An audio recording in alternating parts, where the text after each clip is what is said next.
मित्रांनो, शेतकरी मायबापांनो, जर तुम्हाला वाटत असेल की आपल्याला आपल्या शेतीसाठी कायमस्वरूपी पाण्याची सोय व्हावी, कायमस्वरूपी जलसंधारणाची व्यवस्था व्हावी, ठिकठिकाणी कालवे व्हावेत, मोठमोठाले धरणं व्हावी, बॅरेज असेल, यासाठी आपल्याला शेतकरी म्हणून सर्व जात आणि धर्म सोडून एकत्र येणं आता गरजेचं झालेलं आहे। त्यासाठी आपण सर्व शेतकऱ्यांनी शेतकरी म्हणून एकत्र आलं पाहिजे आणि आपल्या न्याय हक्कासाठी आता लढणं गरजेचं आहे। त्यामुळे आणि आपल्या शेतकरी बापासाठी थोडस लढाईला शिक बाबा, शिक, लढाईला शिक, कुणब्याच्या पोरा आता लढाईला शिक, मागे नको राहू, पुढे चालायला शिक। ऐका हो ऐका, शेतकरी बंधूंनो, शेतकरी मातांनो आणि शेतकरी पुत्रांनो, ऐका आणि या आवाजाकडे लक्ष असू द्या।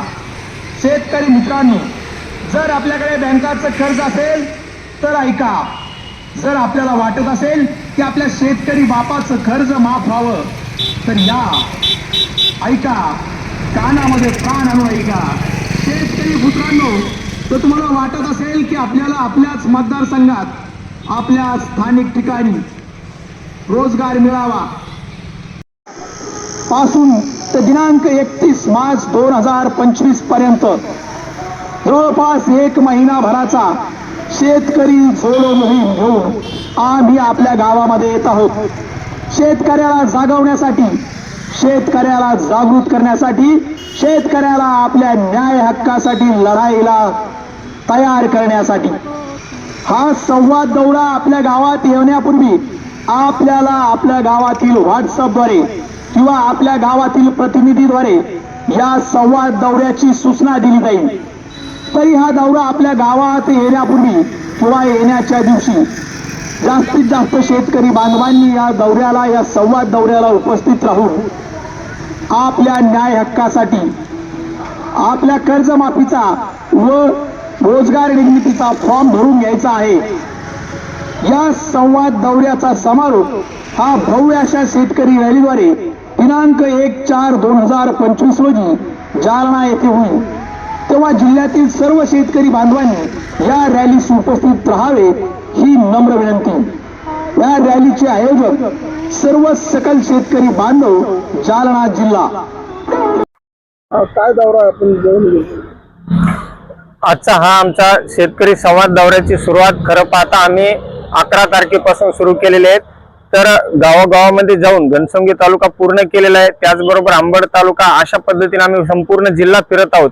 आणि आमच्या प्रमुख मागण्या ज्या आहेत, त्या प्रमुख मागण्या सरकारने जे आम्हाला निवडणुकीच्या वेळेस आश्वासन दिलं होतं की तुमची संपूर्ण कर्जमाफी करू शेतकऱ्यांची, त्याचबरोबर प्रत्येक शेतकऱ्याच्या शेतामध्ये पाणी उपलब्ध करून देऊ, नदीजोड प्रकल्प आणून, त्याचबरोबर या भागातील जे सुशिक्षित बेरोजगार तरुण आहेत त्या तरुणांसाठी प्रत्येक तालुक्यामध्ये MIDC उभा करू। तशीच आमची नव्यानं काही मागण्या आहेत की जालना जिल्ह्यामध्ये भोकरदन असेल, मंठा असेल आणि जालना असेल या तालुक्याचं विभाजन करून नवीन तालुक्याची निर्मिती व्हावी, अशा विविध मागण्यासाठी आम्ही आज रोजी 11 तारखेपासून आतापर्यंत हा शेतकऱ्यांशी संवाद साधत आहोत। आणि येणाऱ्या 1 एप्रिलला जालन्यामध्ये भव्य असा शेतकरी मेळावा होणार आहे। त्याचबरोबर महाराष्ट्रातील काही शेतकरी चळवळीमधील रविकांत तुपकर साहेब असतील, पंजाबराव डक असतील, गणेश फरताडे जे असतील किंवा अन्य काही असे लोक आहेत की ते लोक या ठिकाणी येणार आहेत। त्यामुळे जालना जिल्ह्यातील सर्व शेतकऱ्यांचे आम्ही तोपर्यंत कर्जमाफीचे फॉर्म भरून घेत आहोत, त्याचबरोबर सुशिक्षित बेरोजगारांचे फॉर्म भरून घेत आहोत, नोकरीसाठीचे आणि जलसिंचनाचा अनुशेष भरून काढण्यात यावा याचे देखील फॉर्म भरून काढत आहोत आम्ही। किती दिवस जालन्यामध्ये तुम्ही दाखल झाले? आजचा हा 11वा दिवस आहे आणि 11व्या दिवसानिमित्त आजचा आम्ही जवळपास 8 गावं करून आलेलो आहेत। प्रत्येक गावामध्ये प्रचंड प्रतिसाद आहे। प्रत्येक माणसाला वाटतं की सातबारा कोरा व्हायला हवंय। प्रत्येक शेतकऱ्यांना वाटतंय की आमच्या शेतामध्ये कायमस्वरूपी पाणी यावं, जेणेकरून आमची शेती समृद्ध होईल, आमचं कुटुंब समृद्ध होईल।